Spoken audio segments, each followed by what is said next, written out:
मेरे बेटे, माँ सरस्वती की कृपा रहे। ये सरफेस केमिस्ट्री से रिलेटेड सेकेंड वीडियो है। इस वीडियो में हम कोलाइडल स्टेट देखेंगे। तो सबसे पहले समझते हैं कि एक साइंटिस्ट थे थॉमस ग्राम। उन्होंने सब्सटेंसेस को दो कैटेगरी में क्लासिफाई किया। एक तो थे क्रिस्टलॉइड और दूसरे थे कोलॉइड। क्रिस्टलॉइड में वो सब्सटेंसेस रखे गए जिनका सॉल्यूशन पार्चमेंट पेपर या एनिमल मेम्ब्रेन से होते हुए आसानी से निकल जाता, और दूसरे वो सब्सटेंसेस थे जिनका सॉल्यूशन पार्चमेंट पेपर या एनिमल मेम्ब्रेन से होते हुए आसानी से नहीं निकलता। इन सब्सटेंसेस को कहा गया कोलॉइड। थॉमस ग्राम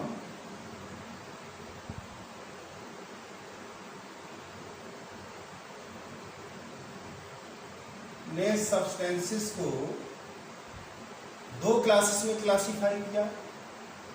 एक कहलाते हैं crystalloid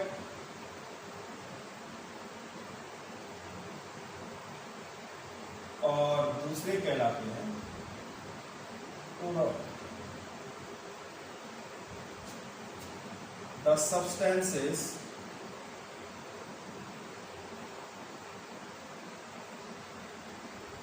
whose solution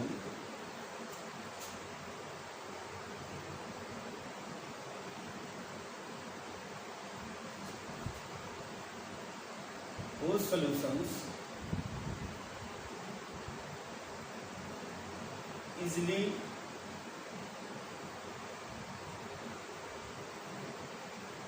pass through the parchment paper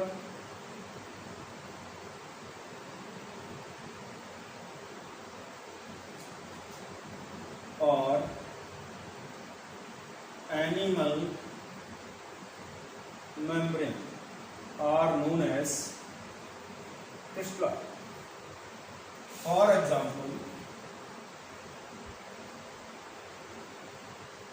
aqueous solutions of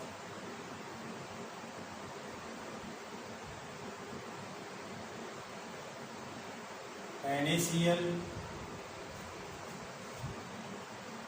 sugar, urea etc. और जो सेकेंड क्लास था उसे उन्होंने कहा कोलॉइड। और कोलॉइड में वो सब्सटेंसेस रखे गए जिनके सॉल्यूशंस इजीली पार्चमेंट पेपर या एनिमल मेम्ब्रेन को पार नहीं करते। तो the substances whose solutions do not pass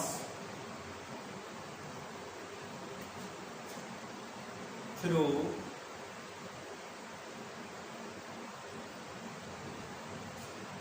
animal membrane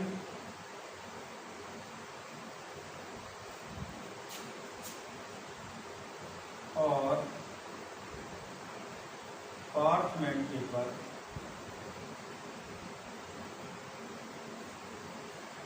are known as colloids, crystalloids and colloids। जो इस तरीके के एग्जाम्पल थे वो एक तो था ग्लू। एक सब्सटेंस होता है अगर स्टार्च, प्रोटीन etc. जो पार्चमेंट पेपर या एनिमल मेम्ब्रेन होती है उसमें जो साइज होता है, साइज ऑफ पोर्स, जो छेद होती है उनका साइज बहुत कम होता है। तो उससे होते हुए ये सॉल्यूशन पार नहीं करता। कोई भी ऐसी मेम्ब्रेन जिसमें साइज ऑफ पोर्स बहुत छोटा होता है उसे सेमी परमिएबल मेम्ब्रेन कहते हैं। Semi permeable membrane solvent particles जो उससे छोटे साइज के, उसके जो पोर का साइज होगा उससे छोटे साइज के सॉल्वेंट पार्टिकल्स को तो निकल जाने देती है, लेकिन जो सॉल्यूट पार्टिकल्स होते हैं उनका साइज बड़ा होता है तो उनको रोक लेती है, तो उसे कहा जाता है सेमी परमिएबल मेम्ब्रेन। तो एनिमल मेम्ब्रेन और पार्चमेंट पेपर ये सेमी परमिएबल मेम्ब्रेन होते हैं। अगर इनसे होते हुए सब्सटेंस का सॉल्यूशन निकल जाता है आसानी से तो उसे कहते हैं क्रिस्टलॉइड, और अगर आसानी से नहीं निकलता तो उसे कहते हैं कोलॉइड। बाद में देखा गया कि एक ही सब्सटेंस डिफरेंट सॉल्वेंट में क्रिस्टलॉइड और कोलॉइड दोनों की तरह बिहेव करता है। इसका मतलब ये हुआ कि क्रिस्टलॉइड और कोलॉइड सब्सटेंस का क्लास ना होकर उनकी एक स्टेट है जो साइज ऑफ पार्टिकल्स पर डिपेंड करती है। Later it was found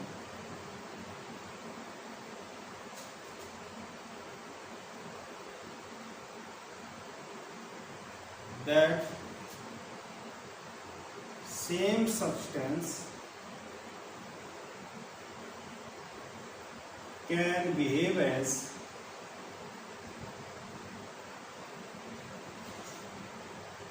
crystalloid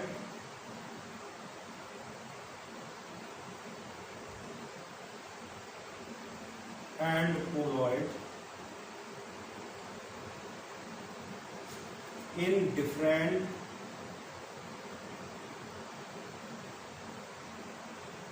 solvents.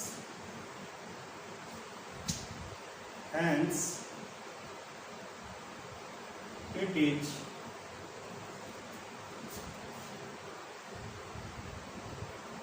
not a class of substance, but a state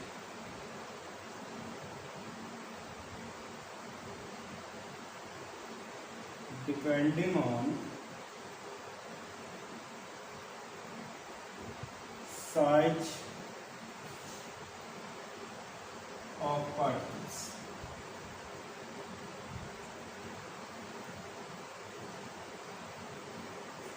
size के बेसिस पर मिक्सचर्स के 3 टाइप होते हैं।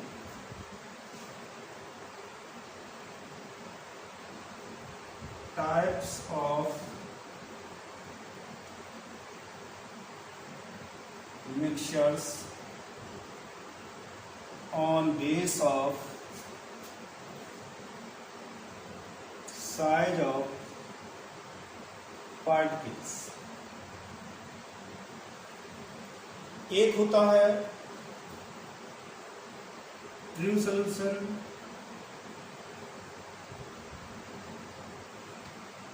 दूसरा टाइप होता है कोलॉइडल सॉल्यूशन, और तीसरा टाइप होता है सस्पेंशन। तो अब हम types of mixtures on base of size of particles mean to say true solution, colloidal solution और सस्पेंशन को देखेंगे। अब हम देखेंगे types of mixtures on base of size of particles. अगर हम पार्टिकल्स के साइज के बेसिस पर मिक्सचर्स के टाइप्स देखें तो वो 3 टाइप्स होते हैं। एक कहलाते हैं ट्रू सॉल्यूशन, दूसरे कहलाते हैं कोलॉइडल सॉल्यूशन और तीसरे कहलाते हैं सस्पेंशन। तो इनमें क्या डिफरेंस होता है उसमें सबसे पहले देखते हैं साइज ऑफ पार्टिकल्स। तीनों ही टाइप्स में सॉल्वेंट के पार्टिकल्स का साइज सेम रहता है, 10⁻⁻8 सेंटीमीटर। अब इसे हम एंगस्ट्रॉम में भी बदल सकते हैं, मीटर में भी बदल सकते हैं और नैनोमीटर में भी लिख सकते हैं, लेकिन आप सभी किसी एक यूनिट में लर्न कीजिए। एक जो मैंने लिखा है वो लिखा है सेंटीमीटर, तो 10⁻⁻8 सेंटीमीटर होता है size of solvent particles. Solvent particles का साइज ये रहा, और सॉल्यूट का तीनों में साइज डिफरेंट होता है। In case of true solution, size of solute particles is 10⁻⁻8 to 10⁻⁻ centimetre. In case of colloidal solution, the size of particle is 10⁻⁻7 to 10⁻⁻4 centimeter, and in case of suspension, it is greater than 10⁻⁻4 centimeter. Second point है nature. जो true solution होते हैं वो homogeneous होते हैं। कहने का मतलब ये है कि उनके किसी भी पार्ट की अगर हम स्ट्रक्चर देखें तो बिल्कुल आइडेंटिकल होती है। ये नॉर्मली होमोजीनियस दिखाई देते हैं, लेकिन एक्चुअली अगर देखा जाए तो ये हेट्रोजीनियस होते हैं। अगर हम एक अच्छी पावर वाले माइक्रोस्कोप से देखें तो ये हेट्रोजीनियस दिखाई देते हैं, और ये नॉर्मल आई से ही हेट्रोजीनियस दिखाई देते हैं। विजिबिलिटी इनविजिबल होते हैं, इन्हें देखा नहीं जा सकता। Visible under ultra microscope, ultra microscope से इन्हें देख सकते हैं, और इनके पार्टिकल्स को नेक्ड आइज से भी देखा जा सकता है, और अगर नहीं दिखाई दे रहे हैं तो किसी भी साधारण से माइक्रोस्कोप से देखा जा सकता है। अपीयरेंस, ये ट्रांसपेरेंट होते हैं, ये ट्रांसपेरेंट हो भी सकते हैं और नहीं भी हो सकते। ये ऑपेक होते हैं, इनमें आर पार दिखाई देता है, इनमें आर पार दिखाई दे भी सकता है और दिखाई नहीं भी दे सकता, और इनमें आर पार नहीं दिखाई देता। ऑस्मोटिक प्रेशर, जो ट्रू सॉल्यूशंस होते हैं उनका ऑस्मोटिक प्रेशर बहुत ज़्यादा होता है। जो कोलॉइडल सॉल्यूशन होते हैं इनका ऑस्मोटिक प्रेशर कम होता है, और जो सस्पेंशन होते हैं उनका भी ऑस्मोटिक प्रेशर कम होता है। डिफ्यूजन, ये रैपिडली डिफ्यूज होते हैं, बहुत तेजी के साथ जो सेमी परमेबल मेम्ब्रेन होती है इससे होते हुए निकल जाते हैं। ये सेमी परमेबल मेम्ब्रेन को पार नहीं कर पाते, ये भी पार नहीं कर पाते। इसमें diffusion through semi permeable membrane, semi permeable membrane. Tyndall effect, Tyndall effect क्या होता है कि अगर हम लाइट को डालें तो जो कोलॉइडल सॉल्यूशन होते हैं तो उस लाइट का जो पाथ होता है, पाथ ऑफ लाइट, वो चमकने लगता है। इसे हम बाद में भी देखेंगे डिटेल में, लेकिन अभी इतना समझ लीजिए कि अगर हम लाइट डालते हैं तो जैसे ही लाइट सॉल्यूशन से होते हुए पास होती है उस लाइट का पाथ चमकता हुआ दिखाई देता है। इसे कहा जाता है टिंडल इफेक्ट। तो जो ट्रू सॉल्यूशन होते हैं वो टिंडल इफेक्ट शो नहीं करते, colloidal solution Tyndall effect show करते हैं, और सस्पेंशन भी टिंडल इफेक्ट शो नहीं करते। नेक्स्ट है एग्जाम्पल। तो जो ट्रू सॉल्यूशन है इनका example sugar solution in water, NaCl solution in water. जो कोलॉइड्स होते हैं इनके एग्जाम्पल हैं ग्लू, स्टार्च, अगर अगर सॉल्यूशन। सस्पेंशन का जो एग्जाम्पल है वो मड है, क्ले इन वाटर है। ये तो रहा types of mixtures on base of size of particles. अब हम देखेंगे dispersed phase and dispersion medium. Actually जो कोलॉइडल सॉल्यूशन होता है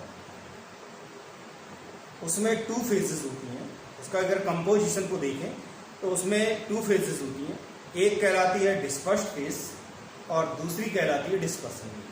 तो अब हम कंपोजिशन ऑफ कोलॉइडल सॉल्यूशन देखें। अब हम देखेंगे कंपोजिशन ऑफ कोलॉइडल सॉल्यूशन। कोई भी कोलॉइडल सॉल्यूशन हो उसमें 2 फेजेस होती हैं, एक कहलाती है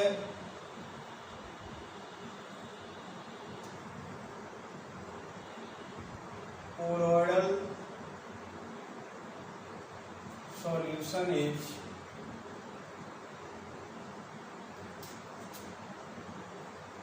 composed of 2 phases। एक कहलाती है डिस्पर्स्ड फेज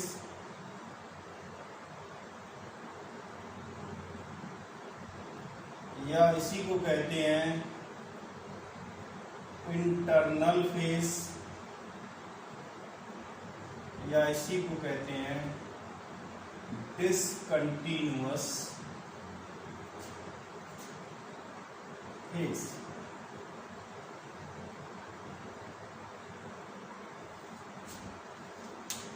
वो फेज जो सॉल्यूशन के सॉल्यूट की तरह डिस्पर्स की जाए वो कहलाती है डिस्पर्स्ड फेज। जैसे ऑर्डिनरी सॉल्यूशन बनाते हैं उसमें सॉल्यूट को डाला जाता है सॉल्वेंट में, तो उसी तरीके से जब कोलॉइडल सॉल्यूशंस बनाए जाते हैं तो उसमें जिस फेज को डाला जाता है वो कहलाती है डिस्पर्स्ड फेज या इसी को कहते हैं इंटरनल फेज। और जिसमें डिस्पर्स्ड फेज को डिस्पर्स किया जाता है, dispersed phase like solute. Ordinary solution होता है उसमें सॉल्यूट की तरह जो चीज डाली जाती है इन केस ऑफ कोलॉइड्स उसे कहते हैं डिस्पर्स्ड फेज, और जिसमें डाली जाती है उसे कहा जाता है dispersion medium.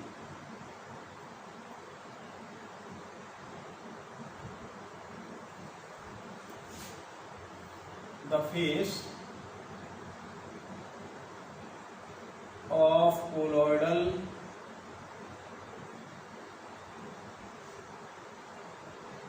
solution which is dispersed like solute of solution is known as dispersed phase और internal phase और discontinuous phase। और जो दूसरी फेज होती है उसे कहते हैं dispersion medium.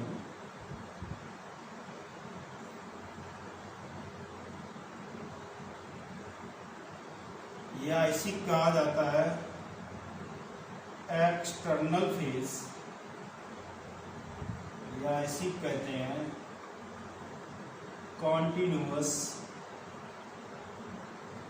Phase.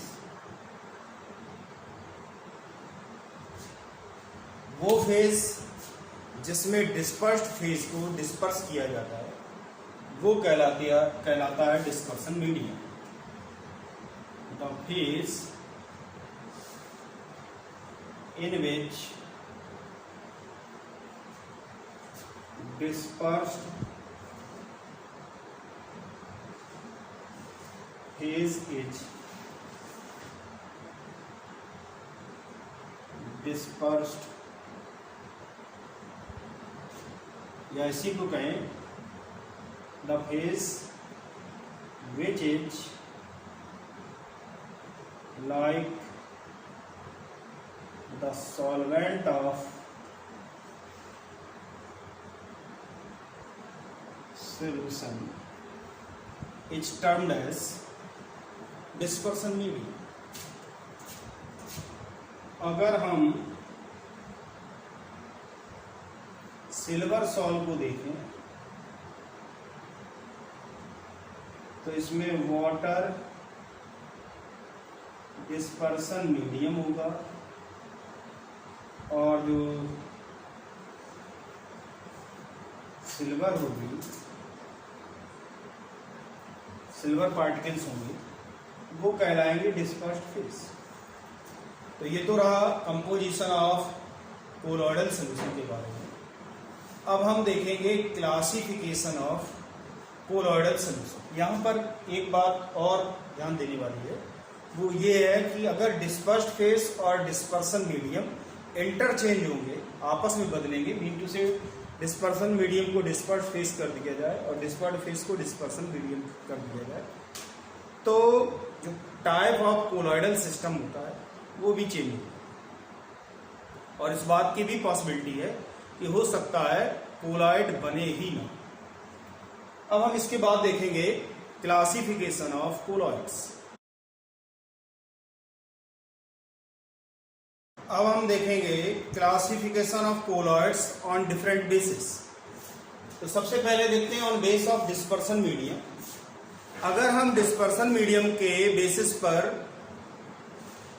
Colloidal solution का नेम असाइन करें, तो अगर डिस्पर्सन मीडियम वाटर होगा तो उसे कहा जाता है एक्वोसॉल।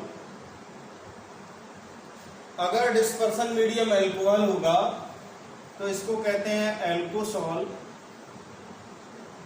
अगर बेंजीन होगा तो इसे बेंजोसॉल कहते हैं।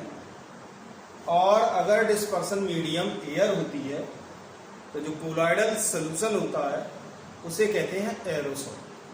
अब हम देखेंगे second type of classification on base of physical state of dispersed phase and dispersion medium. Dispersed phase और डिस्पर्सन मीडियम की फिजिकल स्टेट्स के बेसिस पर जो कोलॉइडल सॉल्यूशंस होते हैं वो 8 टाइप्स होते हैं।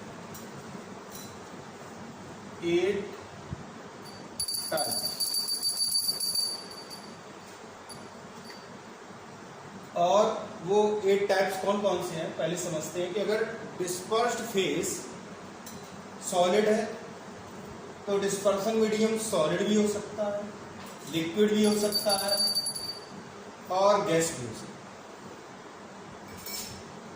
अगर डिस्पर्स्ड फेस लिक्विड है तो डिस्पर्सन मीडियम सॉलिड, लिक्विड और गैस हो सकता है। और अगर डिस्पर्स्ड फेस गैस है तो डिस्पर्सन मीडियम सॉलिड या लिक्विड हो सकता है, लेकिन गैस नहीं हो सकता, क्योंकि गैस जब गैस में डिस्पर्स की जाएगी तो वो होमोजीनियस मिक्सचर बनेगा और वो कोलॉइडल सॉल्यूशन नहीं हो सकता। अब सॉलिड और solid, when solid is dispersed in solid, then the colloidal system is known as solid salt, and the examples are colored glass alloys.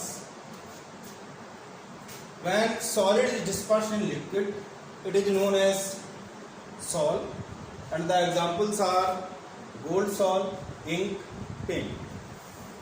And if solid is dispersed in gas, then the colloidal system is known as aerosol. The examples are smoke, dust.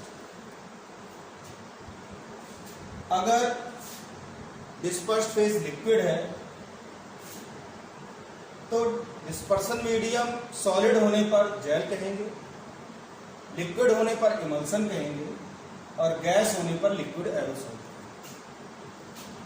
Jail के examples हैं jellies, cheese, polish.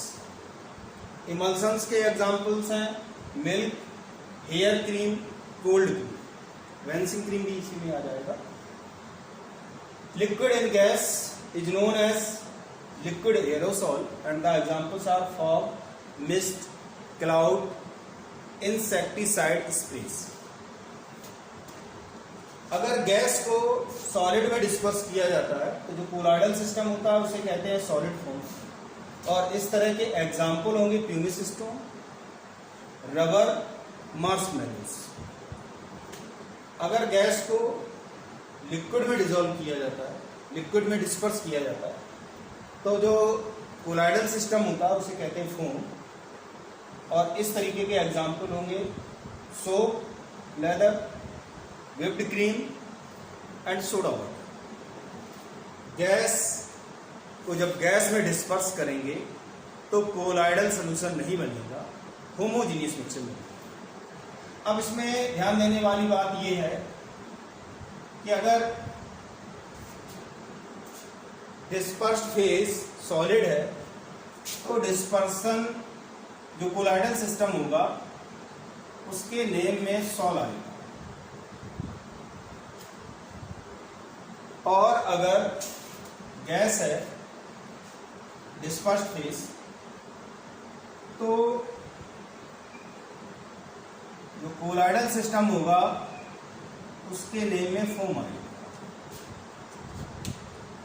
Liquid तीन तरीके के colloidal system बनाएंगे, gel, emulsion और liquid aerosol. अब हम next type of classification पर आते हैं, which is based on interactions of components.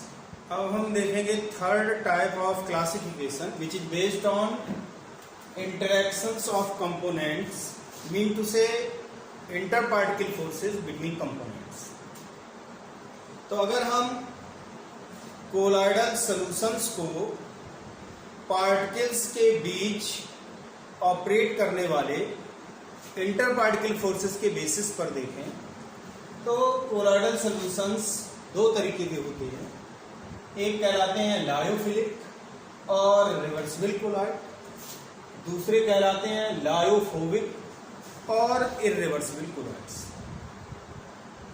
Lyophilic का मतलब होता है कि डिस्पर्स्ड फेस और डिस्पर्सन मीडियम का इंटरेक्शन बहुत ज्यादा है।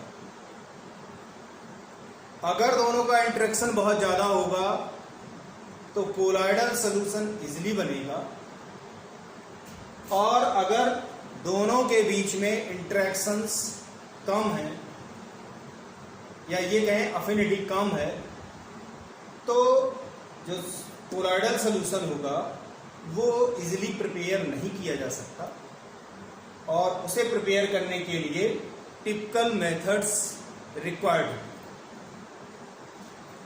Colloidal solutions having greater affinity between dispersed phase and dispersion medium are known as lyophilic colloids. Philic means होता है लविंग। अगर डिस्पर्स्ड फेस और डिस्पर्सन मीडियम को लव कर रहा है तो कोलाइडल सॉल्यूशन इजीली बनेगा। और लायोफोबिक मीन्स होता है हेट करने वाला। तो अगर डिस्पर्स्ड फेस डिस्पर्सन मीडियम को हेट करती है तो जो कोलाइडल सॉल्यूशन बनेगा उसे लायोफोबिक कोलाइड कहते हैं। Colloids having less affinity between dispersed phase and dispersion medium are termed as lyophobic colloids. Can be prepared easily, prepared by typical methods.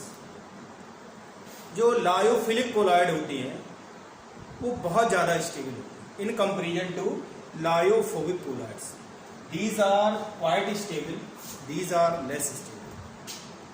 अगर लायोफिलिक कोलाइड में हम इलेक्ट्रोलाइट ऐड करें तो जो कोलाइड होते हैं उनके पार्टिकल्स पर या तो पॉजिटिव चार्ज होता है या निगेटिव चार्ज होता है। इसको हम आगे और भी अच्छी तरीके से डिस्कस करेंगे, लेकिन अभी ये समझ लीजिए कि जो कोलाइड होते हैं उनके पार्टिकल्स पर चार्ज होता है वो या तो पॉजिटिव होगा या निगेटिव।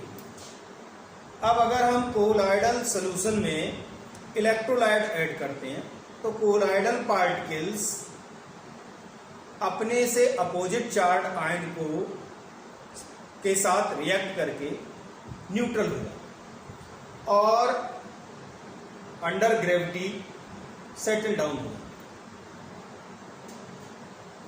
इसे कोआगुलेशन कहा जाता है।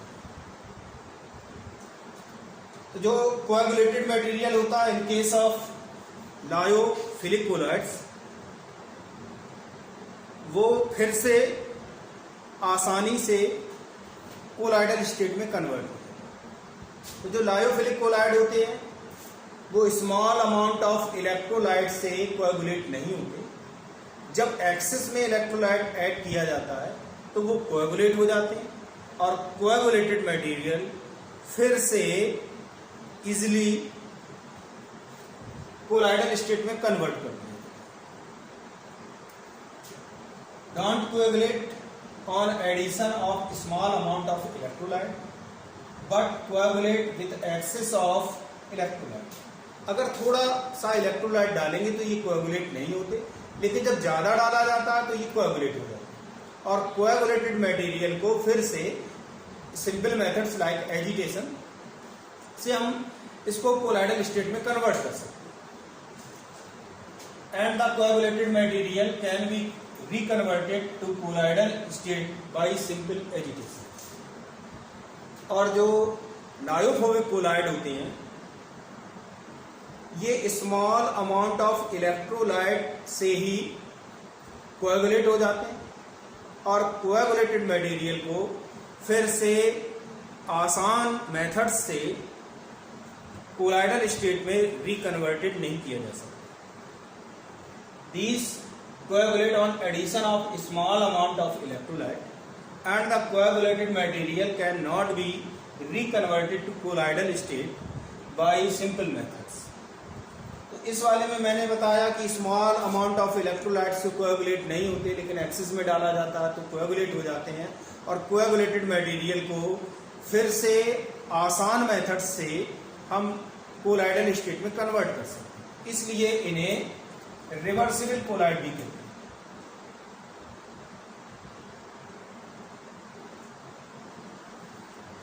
और जो लायोफोबिक कोलॉइड्स होते हैं ये स्मॉल अमाउंट ऑफ इलेक्ट्रोलाइट द्वारा ही कोएगुलेट हो जाते हैं और कोएगुलेटेड मटेरियल को फिर से सिंपल मेथड से कोलॉइडल स्टेट में कन्वर्ट नहीं किया जा सकता, इसलिए इन्हें इररिवर्सिबल कोलॉइड्स भी कहते हैं।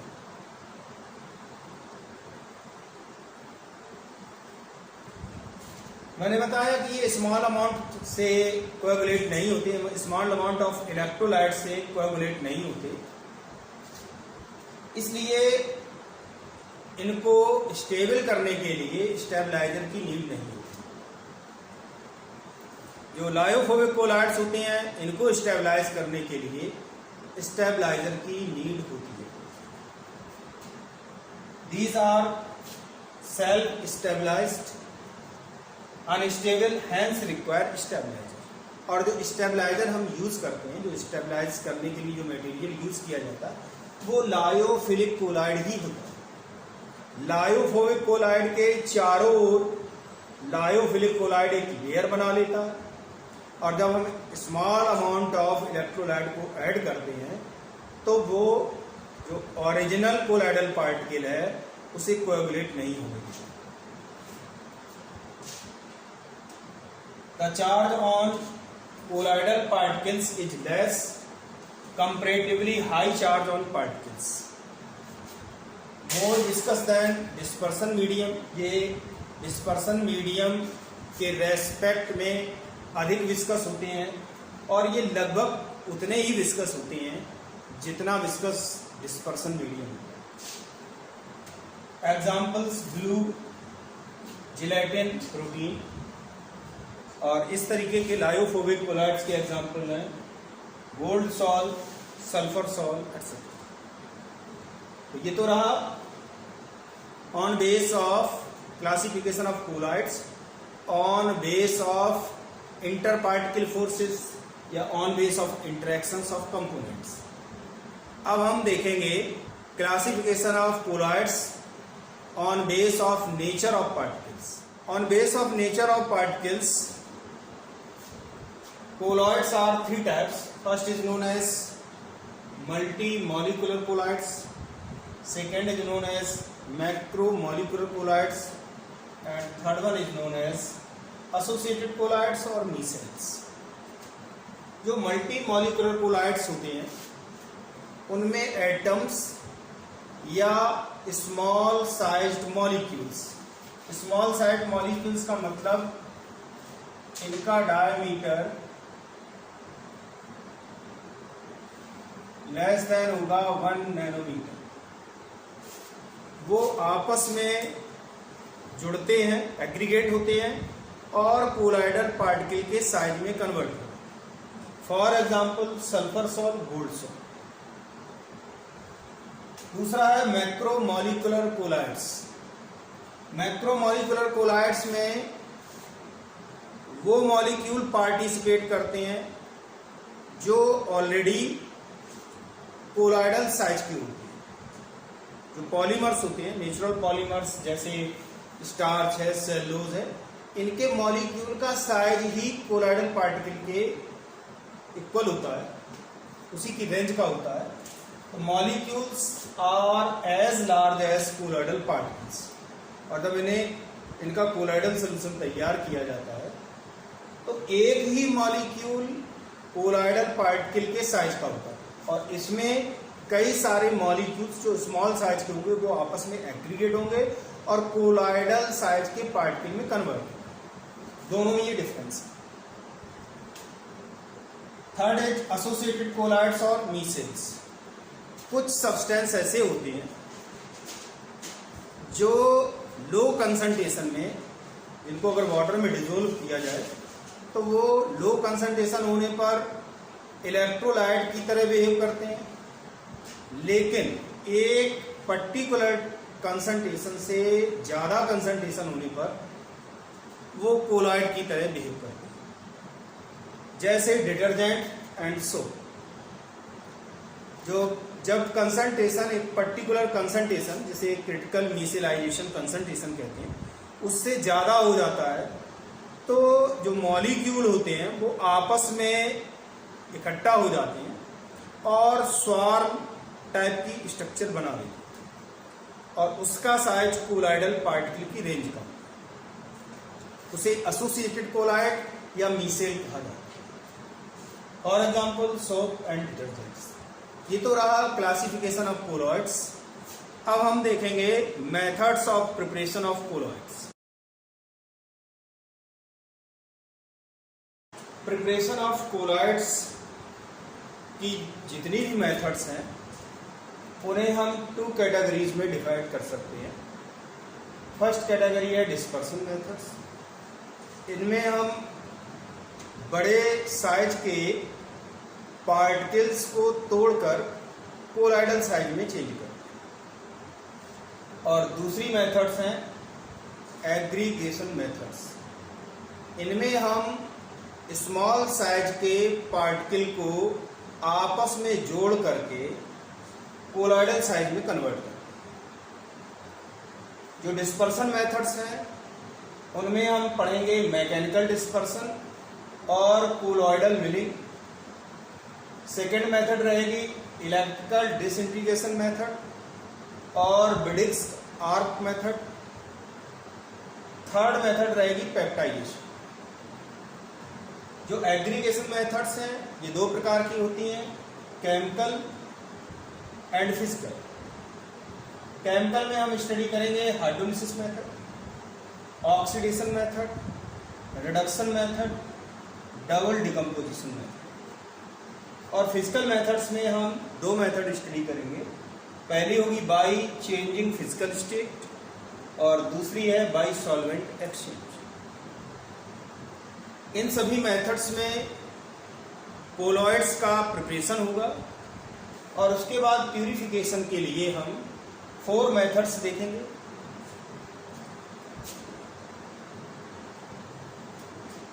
पहली है डायलिसिस, दूसरी है अल्ट्रा फिल्ट्रेशन, तीसरी है अल्ट्रा सेंट्रीफ्यूगेशन और चौथी रहेगी इलेक्ट्रो डिकैंटेशन।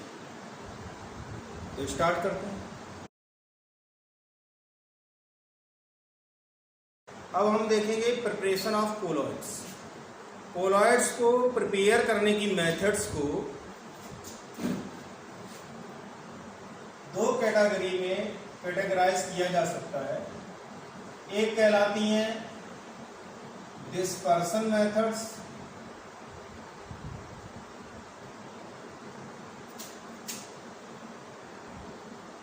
और दूसरी कहलाती हैं एग्रीगेशन मेथड्स।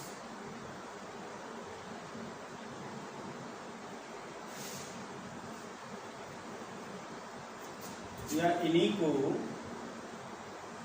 कंडेंसेशन मेथड्स भी कहते हैं।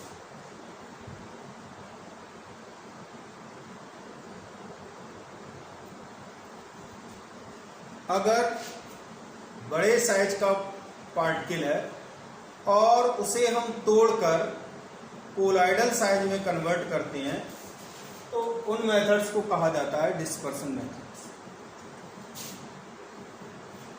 Large size particle is converted into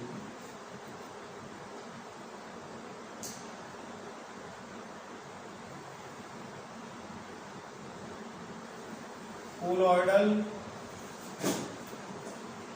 size particle। अगर हम बड़े साइज के पार्टिकल को कोलाइडल साइज में कन्वर्ट करते हैं तो जो मेथड्स होंगी उन्हें कहा जाता है डिस्पर्सन मेथड्स। और अगर हम स्मॉल साइज पार्टिकल्स को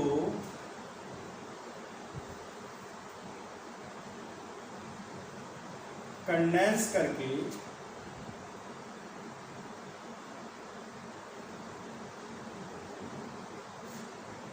कोलॉइडल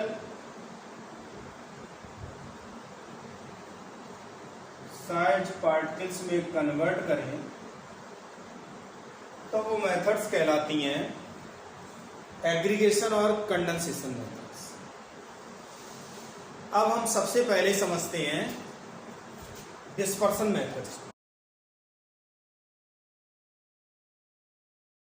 डिस्पर्सन मेथड्स में बड़े साइज का पार्टिकल होगा और उसे तोड़कर कोलॉइडल साइज में कन्वर्ट किया जाएगा। इसमें जो सबसे पहला मेथड हम आपको बताएंगे वो है मैकेनिकल डिस्पर्सन।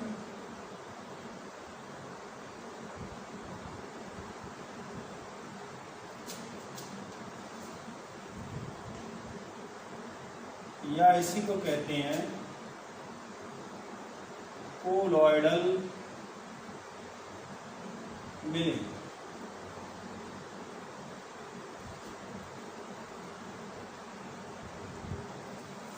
कोलॉइडल मिल में दो डिस्क होती हैं। इसमें एक हॉपर लगा होता है। इससे हम डिस्पर्स्ड फेस, डिस्पर्सन मीडियम और स्टेबलाइजर को डालते हैं। जो डिस्क होती हैं इनको with help of motor opposite directions में रोटेट किया जाता है। अगर अपर डिस्क की रोटेशन की डायरेक्शन इस तरीके से हो तो लोअर डिस्क के रोटेशन का डायरेक्शन ये। तो इसमें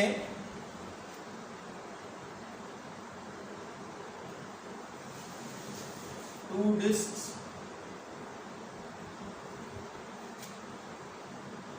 rotating in opposite direction by 1000 rounds per minute use की जाती है। डिस्पर्स्ड फेस, डिस्पर्सन मीडियम और स्टेबलाइजर को हॉपर की मदद से कोलाइडल मिल में भेजा जाता है। Dispersed phase, dispersion medium and stabilizer are fed into colloidal mill via hopper। जो डिस्क होती हैं जब वो रोटेट करती हैं उनसे कोलॉइडल साइज के पार्टिकल्स में रॉ मटेरियल को कन्वर्ट करती हैं। कोलॉइडल पार्टिकल का साइज कम किया जा सकता है अगर हम इन डिस्क के बीच की डिस्टेंस को कम करें।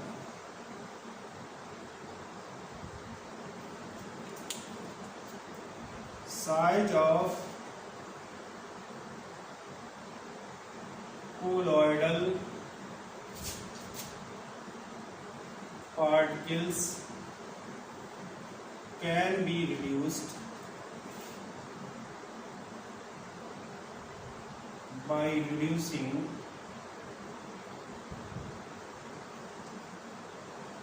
the distance between discs।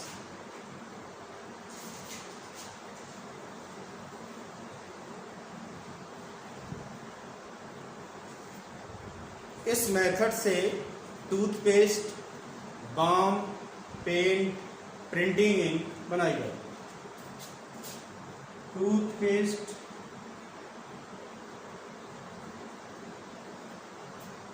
Balm, paints, printing ink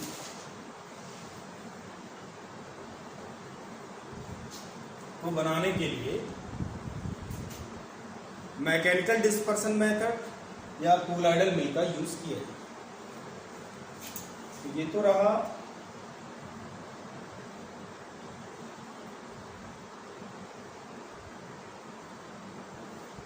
first type of dispersion method के बारे में।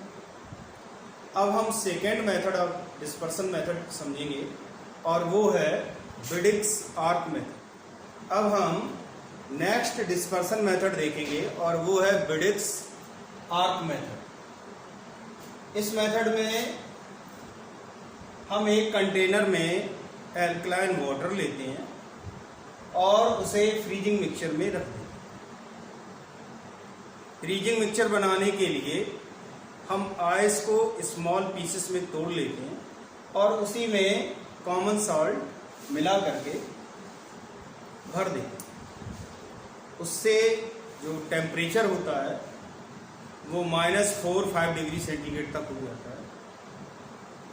तो उस एल्कलाइन वाटर वाला कंटेनर आइस बाथ में रख दिया, फिर इसी में हम मेटालिक इलेक्ट्रोड्स को इमर्स करते हैं और उनके बीच इलेक्ट्रिक स्पार्क या इलेक्ट्रिक आर्क भी कह सकते हैं क्रिएट करते हैं।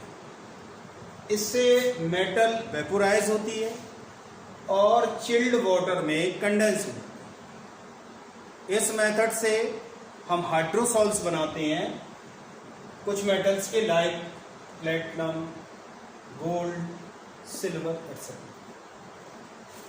Electric arc is stud between metallic electrodes immersed in alkaline water in a container situated in ice bath। Spark across the metallic electrodes vaporizes the metal। The vapor, mean to say metal vapor, condenses under the water to give colloidal salt। This method is used to prepare hydrosols of metals such as platinum, gold, silver etc। अब हम next dispersion method को देखेंगे और वो है peptization. अब हम next dispersion method देखेंगे और वो है पेप्टाइजेशन। पेप्टाइजेशन में फ्रेशली प्रिपेयर्ड प्रेसिपिटेट में सुटेबल इलेक्ट्रोलाइट मिलाकर कोलॉइडल फॉर्म में कन्वर्ट किया जाए। The process of converting freshly prepared precipitate which is in solid form into colloidal form by addition of suitable electrolyte is known as peptization. Precipitate इसमें add करेंगे suitable electrolyte which is termed as peptizer to obtain salt. जैसे अगर हम example के तौर पे देखें तो फेरिक हाइड्रोक्साइड के प्रेसिपिटेट में या तो फेरिक क्लोराइड सोल्यूशन मिला दिया जाए या अमोनियम क्लोराइड सोल्यूशन मिला दिया जाए तो फेरिक हाइड्रोक्साइड सॉल्ट प्राप्त होगा। जो पेप्टाइजेशन है उसको एक तरीके से और भी किया जा सकता है और वो है by use of organic solvents. जैसे सेलुलोज नाइट्रेट होता है, इसको अगर हम पेप्टाइज करें विथ हेल्प ऑफ इथेनॉल तो हमें जो सॉल मिलता है वो होता है कोलेडियम। ये तो रहा methods of preparation of colloids में डिस्पर्सन मेथड्स के बारे में। अब हम कोलॉइड्स के प्रिपरेशन की एग्रीगेशन मेथड्स देखेंगे।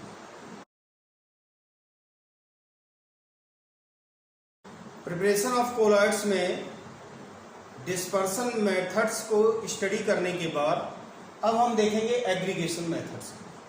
मैंने बताया था कि एग्रीगेशन मेथड्स में स्मॉल साइज के पार्टिकल्स को कंडेंस करके कोलाइडल साइज में कन्वर्ट किया जाता है।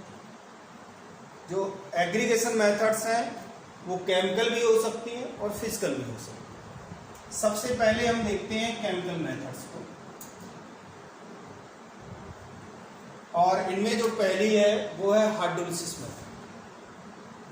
अगर लेस इलेक्ट्रोपॉजिटिव मेटल के सॉल्ट को हाइड्रोलाइज किया जाता है तो मेटल हाइड्रोक्साइड सॉल्ट बनता है।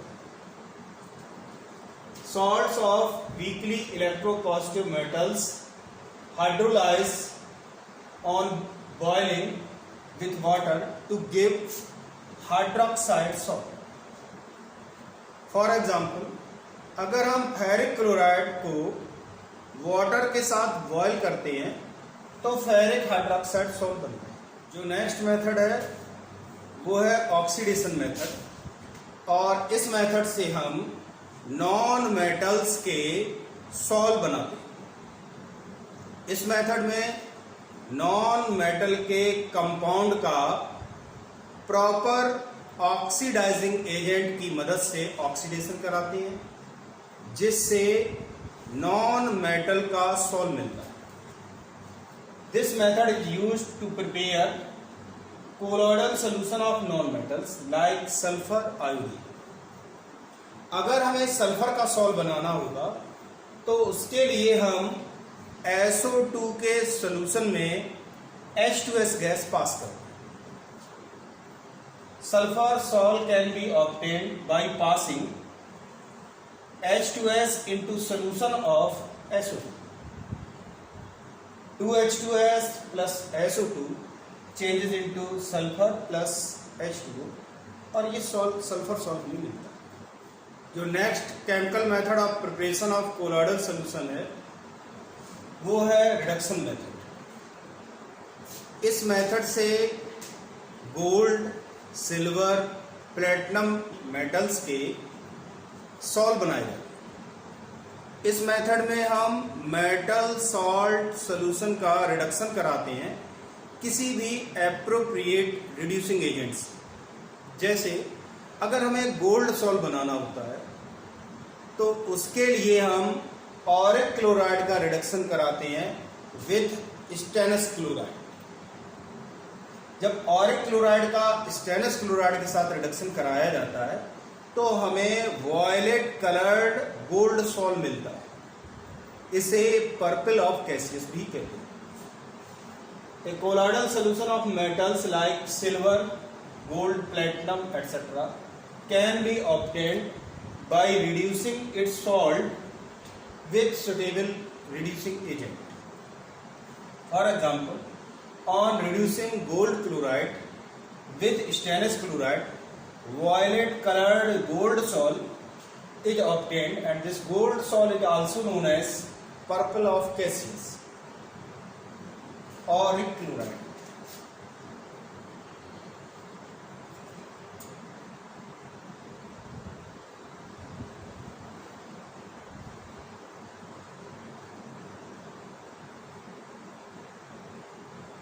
AuCl3 plus 3SnCl2 changes into 2Au plus 3SnCl4. तो ये जो सॉल्व मिलता है इसे पर्पल ऑफ कैसियस कहा जाता है। ये तो रहा रिडक्शन मेथड के बारे में। अब हम नेक्स्ट केमिकल मेथड को देखेंगे और वो है डबल डिकम्पोजिशन मेथड। अब हम देखेंगे डबल डिकम्पोजिशन मेथड। तो जब भी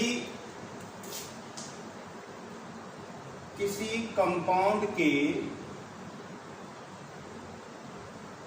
जैसे मान लिया हमने कंपाउंड है AB, और हम ऐसे सॉल्यूशंस को आपस में मिक्स करें जिनमें एक में A+ हो और दूसरे में B- हो, तो जब हम इनको मिक्स करते हैं और जो मिक्सचर होगा उसमें अगर solubility product of compound AB ionic product से कम होता है तो हमें कंपाउंड AB का प्रेसिपिटेट मिलेगा। मतलब अगर हम ऐसे आयंस को, ऐसे सॉल्यूशंस को आपस में मिलाएं जिनमें किसी कंपाउंड के आयन हो तो वो उस कंपाउंड का प्रेसिपिटेट मिलता है। और अगर ये प्रेसिपिटेट लेस सॉल्युबल होता है तो हमें सॉल्व मिलता है। When solutions constituting ions of a compound are mixed, then precipitate of the compound fall. In case of less soluble compound, colloidal solution fall. For example, अगर हम आर्सेनिक ऑक्साइड में के सॉल्यूशन में H2S गैस पास करते हैं तो arsenic sulphide solve मिलता है, और अगर मर्क्यूरिक साइनाइड के सॉल्यूशन में H2S गैस पास करते हैं तो मर्क्यूरिक सल्फाइड सॉल्व मिलता है। Passage of H2S in dilute aqueous solution of arsenic oxide or mercuric cyanide produces salts of arsenic sulfide and mercuric sulfide respectively.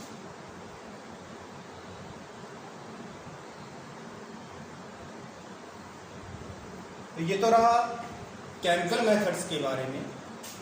अब हम physical aggregation methods को देखेंगे। अब हम कोलॉइडल सॉल्यूशंस के प्रिपरेशन की एग्रीगेशन मेथड्स में फिजिकल मेथड्स को स्टडी करेंगे। हम लोगों ने केमिकल मेथड्स को स्टडी कर लिया था, तो अब जो बात होगी वो होगी फिजिकल मेथड्स। फिजिकल मेथड्स में जो फर्स्ट मेथड है वो है by changing physical state. Physical state को चेंज करना। अगर हमें सल्फर और मरकरी का सॉल्व बनाना है तो उसके लिए हम सल्फर और मरकरी की वेपर्स को ऐसे वाटर में पास करते हैं जिसमें स्टेबलाइजर होता है। तो जब हम इनकी वेपर्स को, मीन टू से gases of sulphur and mercury in gaseous state, इसको जब हम पास करते हैं एक्सेस ऑफ वाटर में in presence of stabilizer like ammonium citrate, तो जो सॉल्यूशन बनता है वो कोलॉइडल सॉल्यूशन। सल्फर कंडेंस होकर के कोलाइडल स्टेट में कन्वर्ट है। यहाँ गैसियस स्टेट में है और यहाँ पर लिक्विड स्टेट या ये कहें कि एक्वस सोल्यूशन बन जाता है, तो यहाँ फिजिकल स्टेट चेंज होती है। इसी तरीके से जब मरकरी की वेपर को पास किया जाता है एक्सेस ऑफ वाटर में, तो मरकरी सॉल्व होता है। ये तो रहा बाई चेंजिंग फिजिकल स्टेट। जो सेकेंड मेथड है वो है बाई सॉल्वेंट एक्सचेंज मेथड। इस मेथड में हम क्या करते हैं कि कंपाउंड का सॉल्यूशन लेते हैं और उसे ऐसे सॉल्वेंट में मिक्स करते हैं जिसमें वो कंपाउंड इनसॉल्युबल हो, तो हमें उस कंपाउंड का कोलाइडल सॉल्यूशन मिल जाता है। When a true solution is mixed with an excess of other solvent in which the solute is insoluble, a colloidal solution is obtained. इस मेथड से sulphur salt, phenolphthalein salt, iodine salt बनाए जाते हैं। Sulphur salt को बनाने के लिए हम सल्फर को अल्कोहल में डिसॉल्व करते हैं और फिर उसे एक्सेस ऑफ वाटर में पोर करते हैं। When solution of sulfur in alcohol is poured in excess of water, sulfur salt is obtained. तो ये तो रहा प्रिपरेशन ऑफ कोलॉइडल सॉल्यूशंस। अब हम देखेंगे प्यूरिफिकेशन ऑफ कोलॉइडल सॉल्यूशंस। मेरे बेटे, अब हम देखेंगे प्यूरिफिकेशन ऑफ कोलॉइड्स। तो कोलॉइड्स में सॉल्ट टाइप इम्प्योरिटीज होती हैं, क्योंकि जनरली सॉल्ट से ही कोलॉइड्स प्रिपेयर किए जाते हैं, तो उसमें सॉल्ट का कुछ अमाउंट बच जाता है। अगर इसे रिमूव नहीं किया जाएगा तो सॉल्ट स्टेबल नहीं रहेगा। इसे रिमूव करने के लिए कई मेथड्स हैं और उनमें जो पहली मेथड है वो है डायलिसिस। डायलिसिस में हम कोलॉइड को सेमी परमिएबल मेम्ब्रेन वाले बैग में भर लेते हैं, मतलब उस बैग में भरते हैं जो सेमी परमिएबल मेम्ब्रेन से बना, और उसमें भरने के बाद उसे ऐसे वाटर में हैंग करते हैं जो लगातार फ्लो होता है। जब वाटर लगातार फ्लो होगा तो इसमें से इम्प्योरिटीज निकल करके बाहर आ जाए, क्योंकि कोलॉइडल पार्टिकल्स का साइज सेमी परमिएबल के पोर्स से बड़ा होता है, तो वो तो नहीं बाहर निकलेगा, लेकिन इम्प्योरिटीज का साइज छोटा होने के कारण वो इससे निकल जाती हैं और फ्लोइंग वाटर होता उसके साथ बाहर निकलता। ये जो प्रोसेस होता है वो काफी स्लो प्रोसेस है। उसे एक्सीलरेट करने के लिए हम कभी कभी हॉट वाटर का यूज करते हैं। जब हॉट वाटर का यूज किया जाता है तो इस प्रोसेस को हॉट डायलिसिस कहते हैं। और अधिक एक्सीलरेट करने के लिए, क्योंकि जब डायलिसिस किया जाता है तो 2 से 4 दिन का समय लगता है। अगर इसे एक्सीलरेट करने के लिए हम इलेक्ट्रोड्स का यूज करें, क्योंकि मैंने बताया था इसमें सॉल्ट लाइक इम्प्योरिटीज होती हैं, मीन टू से ये आयन से मिलकर के बनती हैं इम्प्योरिटीज, तो वो पॉजिटिव और नेगेटिवली चार्ज इलेक्ट्रोड्स पर जल्दी से मूव करेंगी वाया सेमी परमिएबल मेम्ब्रेन, और इस तरीके से जो सॉल्यूशन होगा, कोलॉइडल सॉल्यूशन होगा, वो इम्प्योरिटी लेस हो जाएगा, मीन टू से प्योर हो जाएगा। Dialysis in this method the colloidal solution is taken in parchment bag. ये जो बैग है वो सेमी परमिएबल पार्चमेंट पेपर जो होता है या पार्चमेंट मेम्ब्रेन जो होती है वो सेमी परमिएबल मेम्ब्रेन ही होती है। Parchment bag and then suspended in flowing fresh water. the impurities diffuse out, leaving behind the colloidal solution. Ordinary dialysis is slow process and it takes 2 to 4 days for removal of impurities.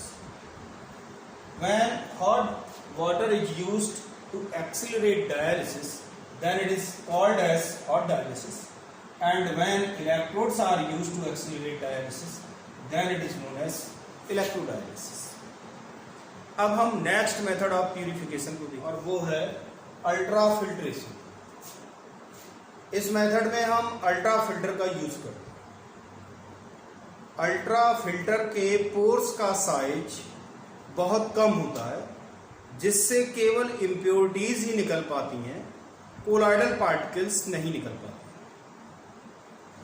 जो normal filter paper होता है उसमें pores का size बड़ा होता है, जिससे impurities और कोलॉइडल पार्टिकल्स दोनों ही निकल जाते हैं।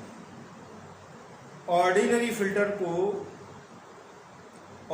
फिल्टर पेपर को अल्ट्रा फिल्टर में कन्वर्ट करने के लिए हम उसे कॉलिडियन सॉल्यूशन में डिप करते हैं।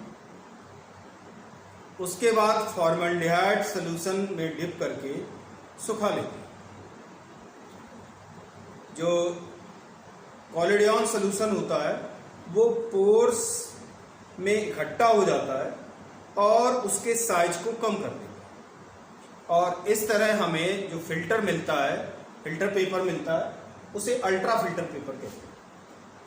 In this method ultra filter is used. It has much reduced pore size then ordinary filter paper. It allows impurities to diffuse out, leaving behind the colloidal solution. Colloidal solution बचता है और जो impurities होती हैं वो ultra filter से बाहर निकल जाती हैं, और इस तरीके से जो colloidal solution होगा वो प्योर होगा। The pore size of ordinary filter paper can be reduced by impregnating in collodion solution, followed by dipping in formaldehyde solution and then dry. Ordinary filter paper को अल्ट्रा फिल्टर में convert करने के लिए पहले हम कॉलिडियन solution में dip करते हैं, फिर फॉर्मल्डिहाइड सॉल्यूशन में डिप करते हैं और उसके बाद उसे सुखा देते हैं। Collodion is 4% solution of nitrocellulose in alcohol and ether. तो ये तो रहा अल्ट्रा फिल्ट्रेशन के बारे में। अब हम नेक्स्ट मेथड ऑफ प्यूरिफिकेशन को देखें और वो है अल्ट्रा सेंट्रीफ्यूगेशन। इस मेथड में अल्ट्रा सेंट्रीफ्यूग मशीन का यूज किया जाता है, जो लगभग 1500 राउंड्स पर मिनट की रेट से मूव करती है, रोटेट करती है, और उसमें जो क्यूवेट होती है उसमें हम कोलॉइडल सॉल्यूशन लेकर उसमें फिट कर देते हैं और उसके बाद उसको घुमाते हैं। घुमाने से कोलॉइडल पार्टिकल्स सेटल हो जाते हैं इन फॉर्म ऑफ स्लैग, और जो लिक्विड बचता है उसी में इम्प्योरिटीज होती है। इसे डिकेंटेशन से निकाल देते हैं और जो स्लैम है उसमें required amount of dispersion medium मिलाकर कोलॉइडल सॉल्यूशन बनाना। तो वास्तव में देखा जाए तो ये प्यूरिफिकेशन की भी मेथड है और कंसंट्रेशन की भी मेथड है। In this method colloidal solution is placed in A high speed centrifuge machine. Colloidal particles settle down in form of slime and impurities remain in centrifugate and can be removed by decantation. Slime is mixed with water to obtain colloidal solution again. इसके बाद जो method है वो है electro decantation. Electro decantation में हम colloidal solution लेकर electrophoresis कराते हैं, मीटू से उसे इलेक्ट्रोड्स के बीच में रखते हैं। तो जो कोलॉइडल पार्टिकल्स होते हैं वो अपोजिटली चार्ज इलेक्ट्रोड पर आकर के कलेक्ट हो जाते हैं। डिस्पर्सन मीडियम में इम्प्योरिटीज होती हैं और जो इम्प्योरिटीज होती हैं उन्हें जब हम डिकेंटेशन कर देते हैं तो वो इम्प्योरिटीज निकल जाती हैं और जो सेटल्ड मटेरियल होता है उसमें required amount of dispersion phase मिलाकर हम कोलॉइडल सोल्यूशन फिर से तैयार करते हैं। This process is used for concentration and purification of colloidal solution. When electrophoresis is carried out without stirring the solution, colloidal particles settle down near the electrode, leaving the dispersed phase, which is separated by decantation. And on addition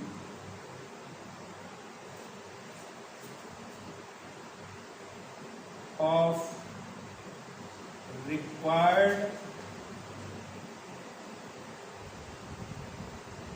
amount of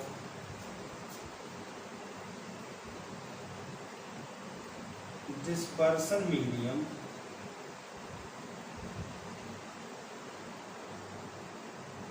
pure colloidal solution